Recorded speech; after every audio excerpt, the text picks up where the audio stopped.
I'm sure we all wish you well with that. I think the notion of agency, if we can get every official, every teacher, every parent, every citizen of this province, frankly, to become an agent of the plan, we will see it working.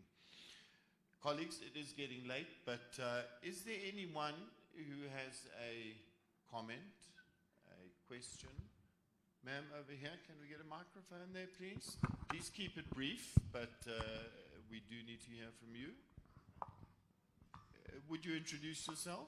Thank you very much, Program Director. My name is Thandi Mfulo. I come from the Organization of Disabled People South Africa, a human rights organization of disabled people. My comment is around the study that was done. Does it include disability? That's what I want to understand. And why I'm asking this, in the disability world, we've got a lot of children who will never be able to do maths and science. They will never do it. But give them something to do it with their hands, they will do it. I think earlier this year, we had a case at Standard Bank where it was hacked by a child with Down syndrome in Pretoria, the whole of Standard Bank.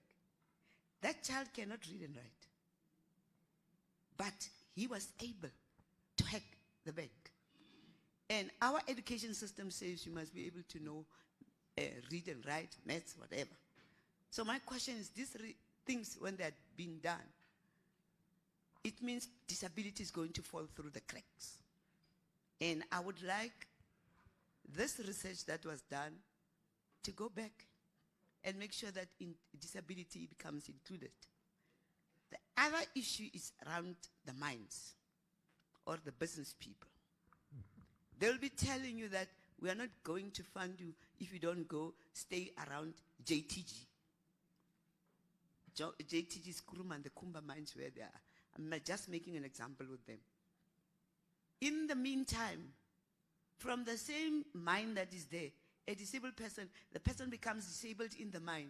Where do they stay? They don't stay in Kuruma. It's either Kimberley, Limpopo, because we work with all the provinces. Then you have to go and do counseling. But the same company doesn't want to fund you because you don't stay around as NGOs. So for me, even the issue of education, I'm not clear. I was thinking that she's going to tell us that in terms of education, this is how we do it, this is our assistant. And the last one, Chair, it's around the low skills. What is the plan? When I grew up a school of disabled people. We had children that were very good in maths and everything. They will excel. But the same school was teaching other children to use their hands. And that was recognized as a qualification. At this moment, here in Northern Cape, we've got children there in one of the schools. They are boiler makers. They're electricians. They do all these things. But at the end of the year, or when they reach 18, the certificate does not even say you know that. So we need to relook when we talk about inclusive education. Now there's a white paper 6 around inclusive education. I'm asking myself, within the Department of Education here, who are those people who are dealing with inclusive education? Because if they were there into the plan, I wouldn't be asking this question to the gentleman.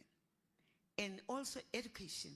When we grew up, we used to call it sub A, sub B, standard 1, standard 2.